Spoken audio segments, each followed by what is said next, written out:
কিছু কিছু স্মৃতি আছে যায় না বলা, কিছু কিছু কথা মনে দেয় যে দোলা। দ্যুতিময় জীবনে এই পথ চলা, তারপরও তোমাকে কিছু স্মৃতি বলা। কিছু কিছু স্মৃতি আছে যায় না বলা,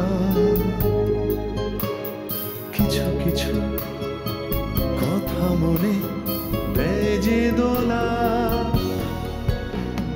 দ্যুতিময় জীবনে এই পথ চলা, তারপরও তোমাকে কিছু স্মৃতি বলা। বলি কথা, শুনি স্মৃতি, কখনো বেদনার, কখনো সুখের, কখনো চেপে রাখা দীর্ঘ শ্বাস, কখনো কথা মালায় কত উচ্ছ্বাস। সুখ আর দুঃখ এসো করি পারাপার। আমি, তুমি আর।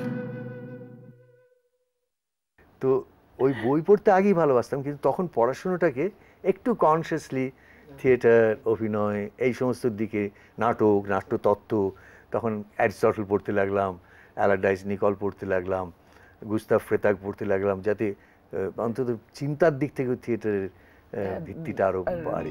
দর্শন টর্শনও তখন চললো না, এইগুলো কামন সব, তাই না? এবং সো হ্যাপেন যে আমার লেখার চর্চা ওইরকম ক্লাস 10 থেকে আরম্ভ হয়। কবিতা লিখতে আরম্ভ করি, খুব খারাপ কবিতা লিখতাম, মানে বেশিরভাগ বাঙালি ছেলেই তো ওই বয়সে এসে। কবিতার বই বেরিয়েছে না?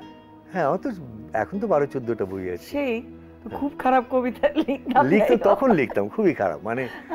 কিন্তু একজন আমাদের ফ্রেন্ড ফিলোসফার অ্যান্ড গাইড ছিলেন, গৌরমোহন মুখোপাধ্যায়। তিনি বলতেন যে not a day without a line, খারাপ হোক ভালো হোক দেখার দরকার নেই, লিখে যাবে রোজ। আর তিনি বলেছিলেন যে যে কবিতাটা লিখলে সেটা লেখার ওই বন্ধু বান্ধবদের পড়ানো টড়ানো হয়ে গেলে 5-7 দিনের মধ্যে সেটা ভুলে যাবে, তা নাহলে পরের কবিতাটা লিখতে পারবে না। সেজন্য তোমার নিজের কবিতা, আমার নিজের কবিতা আমার মুখস্থ থাকে না। অথচ অনেক কবিরই অনেক বড় বড় কবিতা আমার কণ্ঠস্থ, কিন্তু নিজের কবিতা ওই যে কনসিয়াসলি মনে রাখতাম না, সেই জন্য আজও আমার মনে থাকে না। হয়তো কখনো একটা লাইন হঠাৎ ভেসে এলো মনের মধ্যে, আর এই লাইনটা লিখেছিলাম না, কিন্তু আমার যদি নিজের কবিতা পড়তে হয় তাহলে ওই দেখে পড়তে হয়। এখন থিয়েটারে তুমি তারপরে ফাইনালি কোন চরিত্র দিয়ে থিয়েটারে নামটা করলে, বা কোন নাটক থেকে? প্রথমে শিশির কুমারের সঙ্গে যে নাটকটাই করলাম, সেই প্রফুল্ল নাটকে হয়তো 3 ভাই, যোগেশ, রমেশ আর সুরেশ। উনি ছিলেন যোগেশ, উনি যোগেশ করতেন, আমাকে উনি সুরেশ হিসেবে নিয়েছিলেন। সেটাতে করে প্রথম আমি একটু লোকের চোখে পড়লাম। তাছাড়া তখন যেখানে একটা ইন্টার ইউনিভার্সিটি ইউথ ফেস্টিভ্যাল হতো দিল্লিতে, সেখানে কলকাতা ইউনিভার্সিটির হয়ে আমরা নাটক করতে গিয়েছিলাম। সেইখানে আমি আর সুশান্ত ব্যানার্জি বলে আমার আর এক বন্ধু, we were adjudged as the best actors. এই সর্বভারতের মধ্যে কলকাতা থেকে দুজন, তারাই দুজন জয়েন্টলি বেস্ট অ্যাক্টর ইয়ে হয়। আস্তে আস্তে ওই স্বল্প সীমিত ক্ষেত্রের মধ্যে তখন থেকে লোকে চিনতে শুরু করে যে এই ছেলেটা ভালো অভিনয় করছে। সেই সব কথাও বোধহয় ওই সত্যজিৎ রায়ের ইউনিটে পৌঁছেছিল, শুনেছিলেন যে এটি ভালো ছেলে আছে, তাই আমার খোঁজ করে নিয়ে গিয়েছিলেন। তো বেসিকটা তোমার আসলে থিয়েটার থেকে শুরু? হ্যাঁ, গোড়ার বেসিকটা, the tricks of the trade যাকে বলে, সেটা শেখার শুরুটা হয়েছিল কিন্তু থিয়েটারে। এবং আমার মনে হয় তাতে আমার বিশাল উপকার হয়েছিল। তার কারণ চর্চার বেশি সুযোগ তো সিনেমায় তখনকার দিনে ছিল না। ওই যদি ভালো ডিরেক্টর হলেন তিনিই তোমাকে অনেক কিছু শেখাতে পারেন, কিন্তু সেটা তো সাধারণভাবে ট্রেডের লক্ষণ নয়। ট্রেডে সেখানে তৈরি অভিনেতা টক করে তুমি যা অর্ডার করে দিলে, কিন্তু তৈরি হওয়ার স্কোপ সিনেমায় খুব কম ছিল তখন। ওইসব ইনস্টিটিউটগুলো হয়নি যেখানে গিয়ে শিখতে পারো। না না সৌমিত্রদা, তুমি ভেবে দেখো তো, সব ভালো অভিনেতাই so far all over the world has come from theatre. Not all, some of them have come directly to theater, সেরকমও আছে। আমি খুব কিন্তু বেশিরভাগ সংখ্যায় হয়তো কথাটা বলছি। হ্যাঁ, কিন্তু বেশিরভাগ এটা। তুমি আরেকটা জিনিস দেখো, আজকাল হলিউডের অ্যাক্টর অ্যাক্ট্রেসরা যারা থিয়েটার থেকে আসেনি, তারা কিন্তু থিয়েটার করতে ফেরত যাচ্ছে। হ্যাঁ, তা যাচ্ছে। ধরো এই যে ব্র্যান্ডো, তিনি তো সিনেমাতেই সব থেকে নাম করা, কিন্তু তারও ফার্স্ট জীবনটা থিয়েটার আর শুরু হয়েছিল। লরেন্স অলিভিয়ে তো বটেই, তুমি তো থিয়েটারেরই মানুষ, থিয়েটারের অত বড় মানুষ। কিন্তু সাম পিপল লাইক মন্টেগোমারি ক্লিফট এদের মতন গ্রেট অ্যাক্টার্স, কিন্তু এরা সিনেমারই একদম। রবার্ট ডি নিরো, তবে এরা আবার পরে সব ফিরে গেছে। Dustin Hoffman, Robert De Niro, এরা সবাই আবার থিয়েটারও করেছেন। তো থিয়েটারে তুমি কোন ধারার অভিনয়ে বিশ্বাসী, স্টানিস্লাভস্কির না ব্রেখটের? দেখো, আলটিমেটলি গোড়াতে নিশ্চয়ই এটা দুটো আলাদা মনে হয়। আলটিমেটলি বোধহয় এদের খুব বিরোধ নেই। অর্থাৎ স্টানিস্লাভস্কি আমি যদি ধরে নিই, খুব সরল করে বলতে গেলে, যে স্টানিস্লাভস্কিও পদ্ধতিতে চরিত্রের সঙ্গে একাত্মবোধ করাই হচ্ছে রাস্তা অভিনয়। আমি তুমি আর আমি তুমি আর, যে স্টানিস্লাভস্কিও পদ্ধতিতে চরিত্রের সঙ্গে একাত্মবোধ করাই হচ্ছে রাস্তা অভিনয়। আর ব্রেস্টীয় পদ্ধতিতে চরিত্রের থেকে বিযুক্ত হয়ে চরিত্রকে রিপ্রেজেন্ট করা হচ্ছে রাস্তা। আর বিযুক্ত হওয়া মানে কি সবসময় বিযুক্ত হয়ে অভিনয় করা, তা নয়, তা কিন্তু নয়। ভেবে দেখো, সেখানেও স্টানিস্লাভস্কির মেথডের খানিকটা থাকছে। তুমি বিশেষ বিশেষ মুহূর্তে তার থেকে বিযুক্ত হয়ে তুমি রিপ্রেজেন্ট করতে থাকছো, এবং রিপ্রেজেন্টেশনাল obligation for an actor remains always. তুমি যখন খুব করুণ মুহূর্তে চোখ দিয়ে তোমার অজহরে জল পড়ছে, একটা সংলাপ কেঁদে বলছো, তখন তোমায় ভাবতে হচ্ছে যে আমার মুখে ঠিক আলোটা নিয়েছি তো, আমি ঠিক জায়গায়, ঠিক position, in the back of your mind. তুমি কেন, তুমি তখনও চরিত্রটাকে রিপ্রেজেন্ট করছো। You are empathising with the character. You are not totally identifying yourself. Totally identify করা বলে কিছু হতে পারে না। Because I have to remember the lines. Yes, you have to remember the lines. You have to remember the cues. You have to remember the positions. You have the movements. সুতরাং সবটা নিয়ে, তার মধ্যে কি তুমি সেই মানুষটার সঙ্গে সেই মুহূর্তে সিম্পাথাইজ করছো, তার তোমার এমপ্যাথি, সেই মানুষটাকে বুঝতে পারছে, দেখিয়ে দেওয়ার জন্য তুমি তার হয়ে কাঁদতে পারছো। কিন্তু যখন তুমি ধরো, এবং আরেকটা জিনিস সাথে থাকে, শুধু তো আলো আর ওগুলো না, দর্শকের রিয়াকশন বুঝে অভিনয় করা। দর্শকের বুঝে মানে আর কিছু নয়, যেদিন মরা দর্শক থাকে সেদিন সবই করলাম, কিন্তু তোমার মনে কোনো স্যাটিসফ্যাকশন হলো না, যে কি ওইটার জায়গায় কিছুই করলো না, লোকে একটা হাউতাস করলো না, ওইটা হাসির জায়গাটা আসলোই না, তাহলে কি জন্য অভিনয় করলাম, সেটা একটা। কিন্তু for a good cinema actor দর্শকের বিকল্প কিন্তু আছে, সেটা হচ্ছে এই ক্যামেরাটা। ওই যে ফ্রেমটা, ওই আমার দর্শক। আমি যা কিছু করছি ওইটার জন্য করছি। আমি জানি যে এই যে দুটো মিডিয়ামের যে পার্থক্য, অর্থাৎ আমার ইমেজটা এবং আমার সাউন্ডটা রেকর্ডেড হয়ে যন্ত্রের মাধ্যমে তারপরে হাজার হাজার লক্ষ লক্ষ দর্শকের কাছে পৌঁছে দেওয়া হচ্ছে, কিন্তু সেই চোখটা তো ওই লেন্সটাই। সুতরাং আমি যা করছি ওটা ভেবে করা উচিত। আমি যদি সেইখানে ধরো অভিনয়ের মাপেরও তফাৎ হয়, বেসিক্যালি অভিনয় দু জায়গায় সমান, অর্থাৎ একজন আরেকটের, হ্যাঁ তাই তো, কিন্তু এখানে শুধু মাপের তফাৎ হয়। যেমন একটা ছোট ছবি আঁকার সময় তুমি যে মাপটা ব্যবহার করো, একটা বড় অয়েল পেন্টিংয়ে তা করো না। হ্যাঁ, এখানে আমি একটা ক্যামেরার এমন ক্ষমতা আছে একটা লেন্সের, যে আমার মুখের এইখানে চলে আসতে পারে, হ্যাঁ একদম এইখানেও আসতে পারে। আমি ধরছি এইখানে এসেছি, সেখানে আমি যদি স্বাভাবিকভাবেই যেরকম করে হাসি, তার থেকেও মানে সেই একটা, যদি আমার হাসিটা সেরকম না হয়, তাহলে মনে হতে পারে একটা দানব হাসছি, এটা বিচ্ছিরি দেখাতে পারে। 70 ফিট বড় একটা স্ক্রিনের ওপর যখন সেটা প্রজেক্টেড হয়, আর মঞ্চে তুমি এখানে বসে আমি আর তুমি কথা বলছি, ওইখান দিয়ে একটা লোক ঢুকলে আমি এটুকু দেখলেই তো হয়, কিন্তু ওইটুকু করলে ঘাড় ঘোরালে দর্শক বুঝতেই পারবে না যে আমি তাকে দেখলাম, আমি এতটা ঘুরতে হবে। সুতরাং অভিব্যক্তিটা সেই মাপগুলো তফাৎ হতে থাকে। খালি কোন মাধ্যমে অভিনয় করতে আত্মতৃপ্তি হয়? দুটোতেই। আমি দুটোতেই অভিনয় করতে ভালোবাসি। আমার সিনেমার অভিনয় ভীষণ ফ্যাসিনেটিং লাগে, যেটা ছোটোবেলায় বুঝতাম না, ভাবতাম সিনেমা কিছু নয়। আর থিয়েটারে তো এনজয় করি, ওইটাই আমার শৈশবের প্রেম, আর শৈশবের প্রেম। কিন্তু যদি বলো যে কোন কাজটা আপনার সব থেকে ভালো লাগে, তাহলে আমি বলবো একটা থিয়েটার ডিরেক্ট করা। হ্যাঁ, একটা থিয়েটারে যখন আমি পরিচালনা করি, তখন যে একটা সমগ্র কিছু সৃষ্টি করার যে আনন্দ সেইটি পাই। তাহলে জিজ্ঞেস করি যে তোমার ছবি ডিরেক্ট করতে ইচ্ছে করে না? করতো, আগে খুবই করতো, কম বয়সে। তারপর ওই প্রথম থেকে সাকসেসফুল হওয়া একটা ভীষণ বিচ্ছিরি ব্যাপার, অর্থাৎ এত কমিটমেন্ট এসে যায় তখন ইন্ডাস্ট্রি তোমাকে এতভাবে চায় যে তুমি এর থেকে বের করে। আমি মনে করি একটা ছবি ডিরেক্ট করা একটা whole time job, and that whole time job in our kind of industry takes about 6 to 8 months। তো 6 থেকে 8 মাস অভিনয়ের অ্যাসাইনমেন্টসগুলো বাদ দিয়ে আমি শুদ্ধ আমার কাজটা করলাম, এটা হয় না। পরবর্তীকালে তো সেটা সির্ফ আর্থিক দিক থেকেই নয়, কারণ আমাদের এখানে, আমি জানি না বম্বে টম্বেতে অন্যরকম হয়তো, কিন্তু আমাদের এখানে আমি অভিনয় করে সারা বছরে যে রোজগারটা করি তার 8 মাস যদি আমি না করি, তার কম্পেনসেশন আমার ডিরেকশনে কোনো টাকাই নেই। সেই দিক থেকে খুবই অল্প টাকা। খুব নাম করা ডিরেক্টর হয়ে গেলে তখন কিছু টাকা হয়, তখন হতে পারে, কিন্তু প্রথমেই যে আমি ডিরেকশনটা দেবো তা তো হয় না যে অত টাকা আমায় দেবে এখন।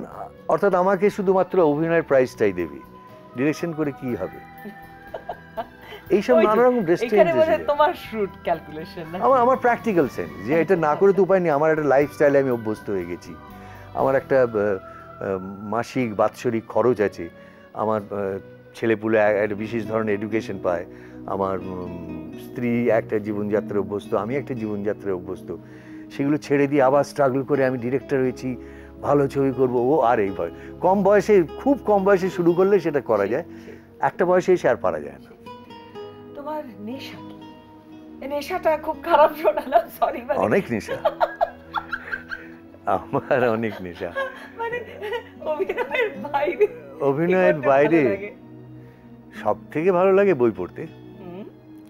এখানে ছিল একটা বই, কোথায় গেল? যাই হোক, হ্যাঁ, সব থেকে ভালো লাগে বই পড়তে। শুটিংয়ের মধ্যে তুমি বই একটা বলো, বই না হলে থাকতে পারি না। তাছাড়াও অনেকে আছে, বেড়াতে খুব ভালোবাসতাম, এখন সার্কামস্টান্সিয়ালি অত পারি না, তবে যখনই যেখানে সুযোগ পাই বেড়াতে গেলে বা শুটিংয়ের কাজে গেলে আমি সেটাকে মনেই করিনি যে এটা আমার ভ্রমণও বটে। হ্যাঁ, সুযোগ এই যে এখন বিশেষ করে নানা জায়গায় ইউরোপ, আমেরিকা, এই সেদিন সিঙ্গাপুর গিয়েছিলাম, সেখানে বাঙালিরা ডেকে নিয়ে যান আবৃত্তি শুনতে, কি একটা করতে, আমি সেই সুযোগে যতটুকু পারি বেরিয়ে নিই, ঘুরে নিই। ভ্রমণ, আর বিশেষ করে আগে জঙ্গল আমায় খুব টানতো, আমি খুব জঙ্গলে বেড়াতে যেতাম। জন্মদিন কবে তোমার? আমার জন্মদিন 19শে জানুয়ারি 1935 সাল। মানে তুমি ক্যাপ্রিকর্ন, তাই হবে বোধহয়। আমি ওইগুলো মানে আমি বিশ্লেষণ করছি যে জঙ্গল ভালো লাগে, ঠিক আছে। আর কবিতা লেখা? কবিতাও তো ফেয়ারলি ছোট, যত ছোট থেকে অভিনয় করতে মজা পেতাম তার থেকে আর একটু বড় হয়ে, ধরো 15-16 বছর বয়স থেকে কবিতা লিখছি। কবিতা তো রয়েই গেছে, কবিতা তো আমায় ছেড়ে যায়নি। আর তবে কবিতার একটা মুশকিল হচ্ছে যে আমি ইচ্ছে করলে কবিতা লিখতে পারি না। সত্যি কথা বলছি, অত দখল আমার নেই কবিতার উপর।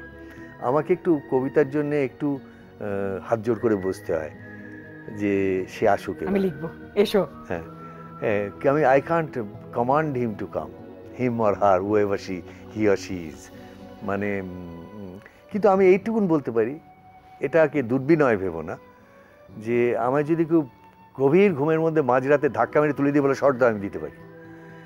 অভিনয়ের উপর সেই কন্ট্রোল আমার আছে, কিন্তু কবিতার উপর সেই কন্ট্রোল আমার নেই। কবিতা ভীষণ অদ্ভুত মিস্ট্রেস, জানো, সে তার নিজের খেয়ালে চলে। সেই জন্য আমি বলি কবিতা আমার দ্বারা লিখিত হয়, আমি লিখি না। কখন লেখো? মানে কোনো ঠিক নেই, মন খারাপ থাকে না, মন ভালো থাকে না, কোনো ঠিক নেই, সত্যিই কোনো ঠিক নেই। হঠাৎ একটা লোকের মুখে একটা শব্দ শুনে আমার মনে একটা লাইন ফ্ল্যাশ করে যেতে পারে, আমি, তুমি, আর, তুমি, আর। হঠাৎ একটা লোকের মুখে একটা শব্দ শুনে আমার মনে একটা লাইন ফ্ল্যাশ করে যেতে পারে, হঠাৎ একটা ছবি দেখে সেরকম হতে পারে, হঠাৎ একটা মেঘ দেখে আমার চোখে জল এসে গেল, তখন একটা কবিতা লিখে ফেললাম, এও হতে পারে। কবিতা লেখা কি সত্যি কোনো সেরকম আছে? নেই। খালি বড় কবিরা পারেন যে সেই মুহূর্তে লেখার অবকাশ না থাকলে পরে সেটা রিকল করে আবার লিখতে। আচ্ছা, তোমাকে একটা অনুরোধ করবো এখন দর্শকদের জন্য, একটা কবিতা শোনাবে? শোনাবো, জানি না কেউ গলার অবস্থা কিরকম এতক্ষণ বক বক করে। ও বাবা, আমি একটা জীবনানন্দের কবিতা বলছি। বাংলার মুখ আমি দেখিয়াছি, তাই আমি পৃথিবীর রূপ খুঁজিতে যাই না আর। অন্ধকারে জেগে উঠে ডুমুরের গাছে চেয়ে দেখি, ছাতার মতন বড় পাতাটির নিচে বসে আছে ভোরের দোয়েল পাখি। চারিদিকে চেয়ে দেখি পল্লবের স্তূপ, জাম, বট, কাঁঠালের, হিজলের, অশথের করে আছে চুপ। ফণি মনসার ঝোপে সটি বনে তাহাদের ছায়া পড়িয়াছে। মধুকর ডিঙা থেকে না জানি সে কবে চাঁদ চম্পার কাছে এমনই হিজল, বট, তমালের নীল ছায়া বাংলার অপরূপ রূপ দেখেছিল। বেহুলাও একদিন গাঙুড়ের জলে ভেলা নিয়ে কৃষ্ণা দ্বাদশীর জ্যোৎস্না যখন মরিয়া গেছে নদীর চড়ায়, সোনালি ধানের পাশে অসংখ্য অশ্বত বট দেখেছিল হায়, শ্যামার নরম গান শুনেছিল। একদিন অমরায় গিয়ে ছিন্ন খঞ্জনার মতো যখন সে নেচেছিল ইন্দ্রের সভায়, বাংলার নদী, মাঠ, ভাট ফুল ঘুঙুরের মতো তার কেঁদেছিল পায়।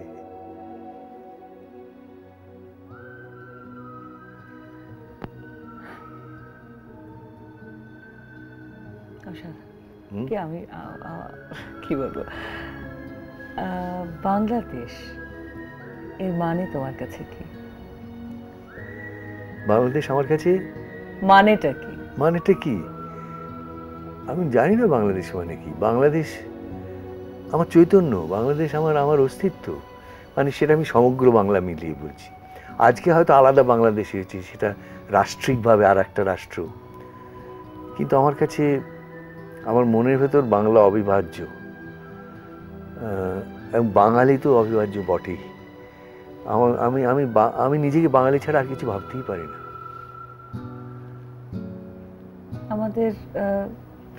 আমাদেরকে নিয়ে কিছু কথা বলবে? একটা সব থেকে মুশকিল হয়ে গিয়েছে কি জানো, কাজে এমন সব জড়িয়ে গেছি যে খুব ঘন ঘন যে মনের মধ্যে যে পিপাসাটা হয়, যে বারবার বাংলাদেশ যাব, বারবার সেখানে ঘুরবো, সব দেখবো। আমার তো এখনো সত্যি করে বাংলাদেশের বর্ষাকালই দেখা হয়নি, যেটা এত সুন্দর বলে ছেলেবেলার থেকে শুনে আসছি। বর্ষার সময় একবার খুব ইচ্ছা বাংলাদেশে যাওয়ার, বাংলাদেশের নদীগুলো সত্যিকারের রূপ তখন দেখব, এবং চট্টগ্রাম যাব। সব জায়গায় এই কিছু দেখাই হয়নি মনে হয়, শুধু কাজ নিয়ে ঢাকা যায়। মানুষজনের সঙ্গে অনেক বন্ধু বান্ধব তো আছে, যেমন তুমি একজন, তাদের সঙ্গে দেখা হয়, খুব আনন্দের সময় কাটে ঠিকই, কিন্তু আমার মনের ভেতর সেই পিপাসাটা রয়ে যায় যে আমি সেই চোখ বুঝলে, স্বপ্ন দেখলে যে বাংলা, সেই বাংলায় আমি আসতে পারি না। আমি জানি না, হয়তো কোনোদিন যাওয়া হবে না, হয়তো স্বপ্নই থেকে যাবে, কিন্তু বাংলাদেশ আমার স্বপ্নে। তোমাকে অনেক ধন্যবাদ সৌমিত্রদা। কি করব, আমাদের তো মানে শেষ করতে ইচ্ছে করছে না। আমার যেরকম ভালো লাগছে, আমি জানি না সবারই সেরকম লাগছে কিনা, হয়তো লাগছে, কিন্তু কোথাও তো শেষ করতে হয়। কিন্তু সেই শেষেরও একটা রেশ থাকে, সেই রেশটা থেকে যাক। এবং আজকের মতো বিদায় নিচ্ছি, আশা করছি আগামী পর্বে আমাদের সঙ্গে থাকবেন। যাবার আগে তোমাকে একটা প্রশ্ন করতে চাচ্ছি, সেটা হচ্ছে, আবার আমাদের সাথে কথা বলবে তো? নিশ্চয়ই, তোমরা ডাকলেই আসবো। তাহলে আবার সৌমিত্রদার সাথে কথা হবে, এই আশা নিয়ে আজকে আমি বিদায় নিচ্ছি।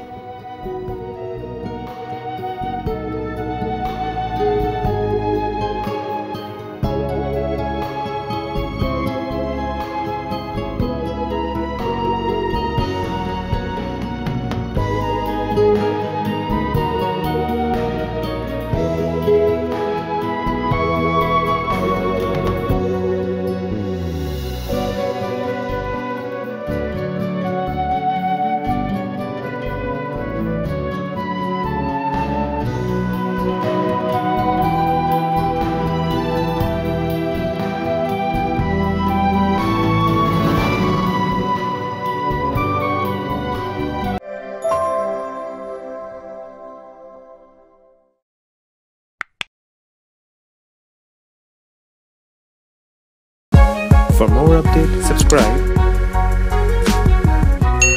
and press the bell icon on YouTube app and never miss another update.